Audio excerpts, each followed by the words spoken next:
Hello friends, today we are going to discuss about Pauli's exclusion principle. Earlierly we have gone through Aufbau and Hund's rule because these three principles are very essential in writing the electronic configuration of the elements present in the periodic table. The four different quantum numbers that are very important to know the essence of Aufbau, Hund's and Pauli's principle are principal quantum number, azimuthal, magnetic and spin quantum numbers. In the previous video itself, we have gone through principal and azimuthal quantum number because they are at the orbital level and they are very important in understanding Aufbau and Hund's rule. Now we are left with two more quantum numbers. They are magnetic and spin quantum number. Pauli's principle relies on these two quantum numbers because Pauli's principle is very different and it is unlike the Aufbau and Hund's rule because it provides deeper way of understanding the structure of an atom at the electron level itself. And we before entering into magnetic and spin quantum numbers, we need to know what is spin, what is electron spin, and how do the spinning of electrons will create the magnetic field, and how do the nullification of magnetic field of paired electron will takes place. So the answer to all these questions is clearly explained experimentally by two physicists from Germany. They are Otto Stern and Gerlach. These two scientists have performed series of atomic beam experiments to measure the magnetic field produced by the electron cloud together in the atom. That means how the electron cloud in the moving in the orbit around the nucleus is creating the magnetic field. But surprisingly, they concluded that not only the magnetic field is produced due to the orbital motion of electrons, but also the electron individually producing some tiny magnetic field. Why? How? How this tiny particle, the very tiny particle which is very microscopic one, is creating such a magnetic field? That means it is all about spinning of the electron. What is spin? Spin is a physical term. So soon after the experiments performed by the Otto Stern and Gerlach, the term spin is introduced to describe the movement of electron. That means the rotation of electron around its own axis. So spin of an electron is analogous to spin of a planet. Let us take the example of our Earth. So the Earth not only moves around the sun in its orbit, but also the Earth moves around itself in its own axis. That we call it as rotation. So assume it as Earth. So Earth is rotating about its own axis. So it is moving about its own axis, and in addition to that, it also moving around the sun in a certain orbit. So this moving of Earth around the sun in the certain orbit, that we call it as revolution. And the Earth moving around itself in the axis, in its own axis, we call it as rotation. So simultaneously the Earth is doing that. Not only Earth, all the planets that are moving around the sun will have their own rotation about their own axis and revolution around the sun.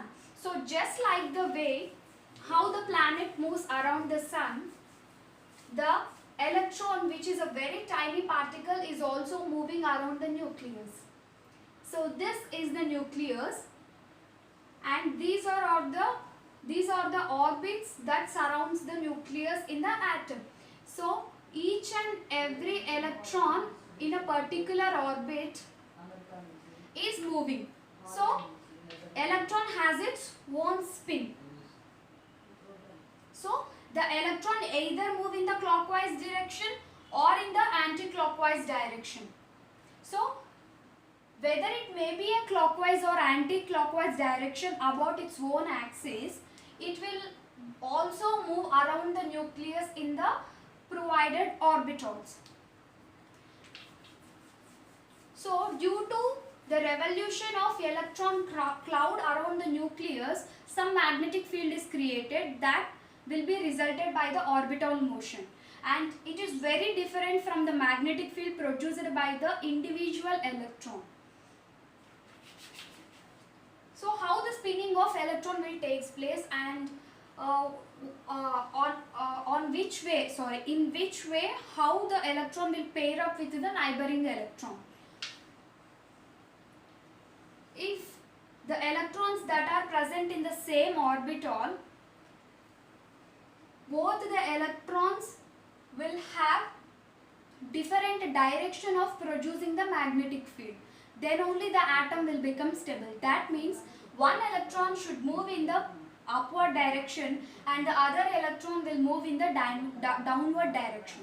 Then only the nullification of the magnetic field produced by both the electrons in the opposite directions will get nullified, and the net magnetic field produced will become zero. So net magnetic field will become zero. But if the electrons will be moving like this, that means like this, then both the electrons are moving in the upward direction and both are creating the magnetic field in the same direction. That will cause bumping of two electrons. So bumping of two electrons will create the clash. So whenever the electrons will clash with the neighboring electron, all the electron cloud that is moving around the nucleus will get destroyed. So what happens? Nothing happens, just atom will become unstable and it will be destroyed. So not only like this, even if the neighboring electrons are moving in the same downward direction, then also the bumping of electrons will take place. So the bumping of electrons will cause the destruction of the electronic cloud that is moving around the nucleus, and this will impact the atomic stability and the atom will become completely unstable. So the electron must be oriented like this, not like this, not like this. So the neighboring electron present in the same orbital in the sense sublevels are having different number of orbitals. Assume P is having 3 orbitals, Px, Py and Pz. So each and every orbital should pair up the electrons like this, not like this. Then only the electronic configuration will be acceptable and the atom will become completely stable. So this is all about electron spin. Now we need to enter into magnetic and spin quantum numbers.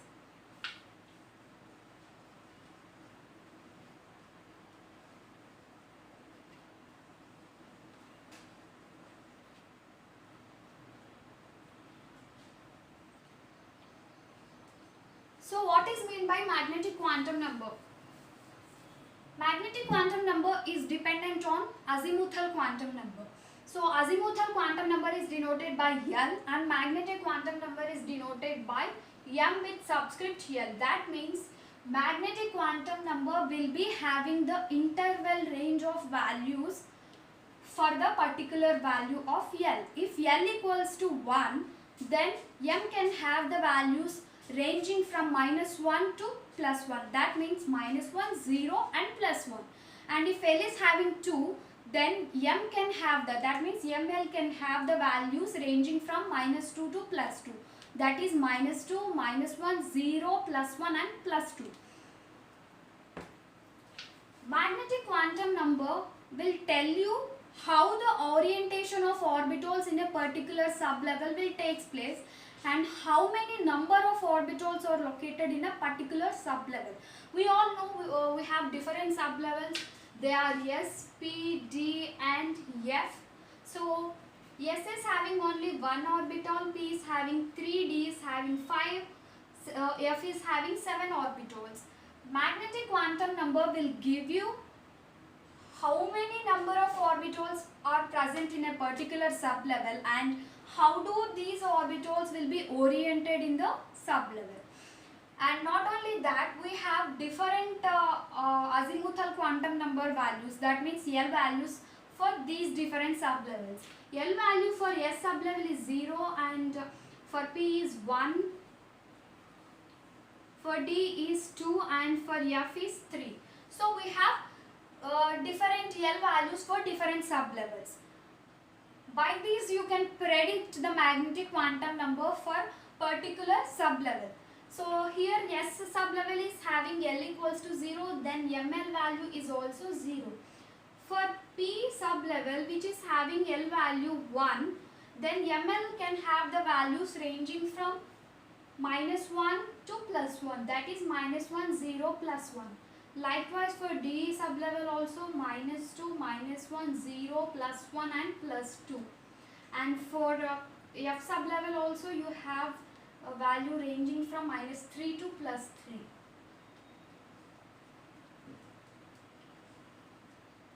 So this is all about magnetic quantum number. Now we can enter into spin quantum number.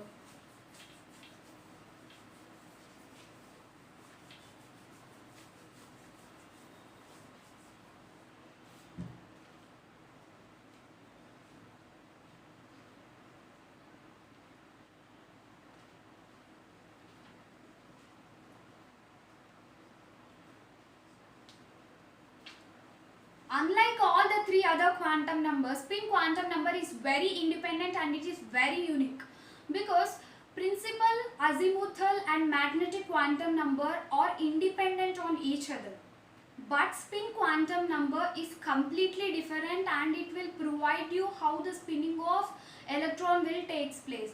In the previous statement I have given you that electron will spin in the opposite directions. So just like the way it explains how the spinning of electrons will take place, and it is denoted by the letter ms. So ms can have half integral values, that is it either have +1/2 or -1/2 values. So how the +1/2 value is given for a particular electron and how the -1/2 value is given for another electron. So let us see. Let us take P sublevel as an example, and it is having 3 electrons in it. Sorry, 4 we can take. Then it will be easy for us to understand. So here is the way how the electrons will get distributed. So 3 electrons and another 4th electron will be paired up with the electron that is present in the px orbital. So all the electrons that are spinning in the upward direction, that means this, they are moving in the clockwise direction. That's why they are having the spin quantum number value as +1/2. And the one and only electron that is paired up with the spinning electron in the opposite direction is downward spinning electron. Means this downward electron will have the value -1/2 because it is moving in the anti-clockwise direction. So any electron that is moving in the downward direction will have the negative half value, and the electron that is moving in the upward direction will have the positive value. +1/2 is for the electron that is spinning in the upward direction, and -1/2 value is for the electron that is spinning in the downward direction. So if the electrons will be paired up like this, then the nullification of the net magnetic field will be occurred. So here forget whether it is any other element, whether it is a fluorine, chlorine, bromine or whatever the element in the periodic table. If the electronic configuration is having the unpaired electrons, then that substance is producing the magnetic properties. So any element which is having unpaired electrons in the valence shell, then it will produce some magnetic properties. So those magnetic properties producing elements, we call them as paramagnetic substances.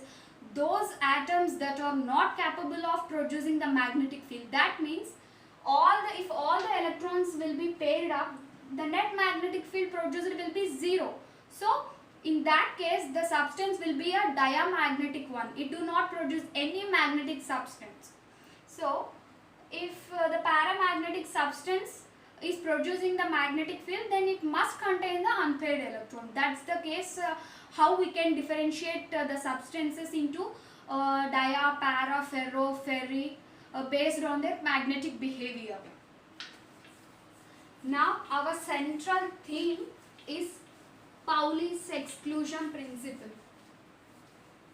It's easy to enter into the Pauli's exclusion principle when it comes into the competitive term, but without understanding or without having any idea about the basic things like electron spin, how do the spin of electrons will take place and how do they produce the magnetic field, we cannot be able to understand the Pauli's exclusion principle, because all these basic things are very essential and it will provide the clear way of understanding the core theme of Pauli's exclusion principle. So statement of Pauli's exclusion principle is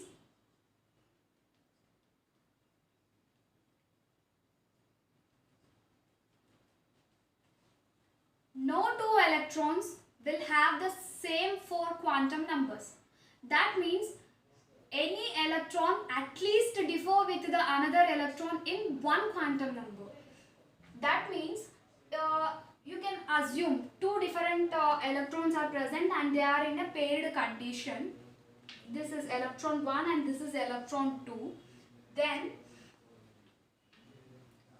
these electrons present in the same orbital will have all the 3 quantum numbers same. That means principal quantum number is same, magnetic quantum number is same, azimuthal quantum number is also same, but the spin quantum number will be the major difference between them.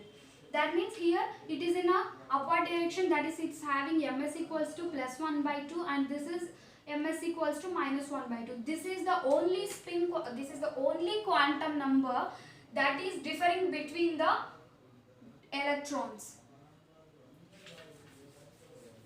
So that is mainly about Pauli's exclusion principle. Let us take one example. If an atom is having n value 3 and L value must be 2, then if L value is 2, then magnetic quantum number value will have minus 2, minus 1, 0, plus 1 and plus 2. Then what about spin quantum number? So let us take it.